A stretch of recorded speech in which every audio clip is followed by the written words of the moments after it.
Here is my guide for making money using the Gnome restaurant.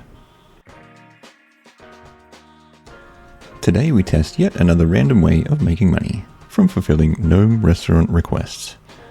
Who even knew this could make money? So I gave this method a go and then came to the realization that it's just not for me. You get a hard task, then you have to either buy the item and deliver it, or cook it, which usually requires a ton of materials or preparation. While testing this method, I almost scrapped the video as it was so annoying, but I thought even if it fails, or I fail, I should still continue. So I did. Requirements for this method are patience, a lot of running around, cooking within a time limit, and a lot of cooking materials. Skills you need: 42 cooking, 66 mage, and the items, I don't think you need any of them except for the teleportation runes. Rewards. Each delivery will earn you a tip of some kind. The bulk of the money from this method comes from Gnome scarves, worth about 70 mil, which are only obtainable from Captain Ninto and Captain Durkin, as about a 1 out of 20 reward. The other unique items, Gnome goggles, grand seed pods, and mint cakes make up most of the rest of the profit, and miscellaneous runes, gems, and herbs make up the rest. Items to cook. The items you have to deliver are quite varied, random, and it would help to cook these before actually accepting the task, as there is a 10-minute time limit to each, depending on the task. But the amount of prep required for this is quite excessive, and you will need a lot of bank space as well, for the materials and then for the cooked items. Getting to Gian Jr. You can use a Grand Seed Pod, but I usually just go to the Grand Exchange and then use the Spirit Tree to get there. It only takes about a minute.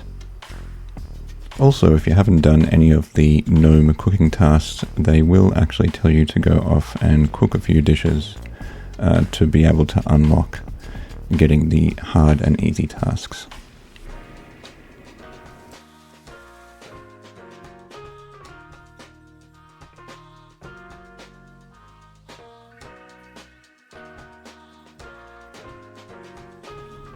Then just head into the Grand Tree and go up the ladder,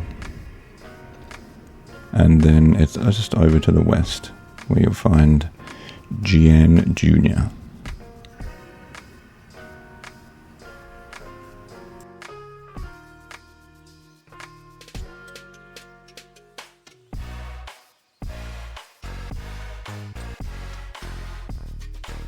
So I won't bore you with the very boring task delivery process, but I did record the ends of these tasks.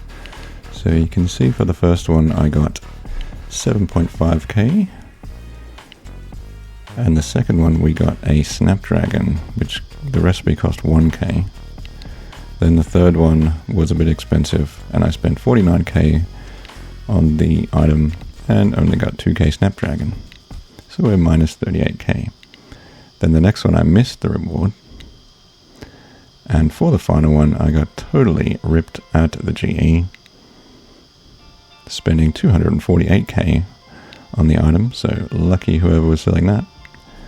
And I got a bunch of gems. So definitely not worth it if you're buying from the GE. Maybe if you're making these yourself, it can be worth it. After doing 5 runs of this, I was a bit over this method. It's a lot of running around with no or negative rewards, unless you get the 1 out of 20 chance of the scarf. So maybe if you did this a bit longer, if you could be bothered, it could turn out to be worth it. But it's really not for me. Super non-AFK and annoying, with no major XP or cash. Plus, if you were cooking with all these, you would need an absolute ton of ingredients set up. If you really wanted to make money from this method, I think you could actually just create the dishes and list them on GE for people doing these runs. For example, the tomato thing that I bought for 248k. There's just no one selling these things on some of them, so if you pick the right item, I think you can make quite a bit of money. So for me, this method is a fail, but then there is actually a hidden method where you just sell things at the GE, which could possibly work. The end. Thanks for watching. If you like this video, please like and subscribe.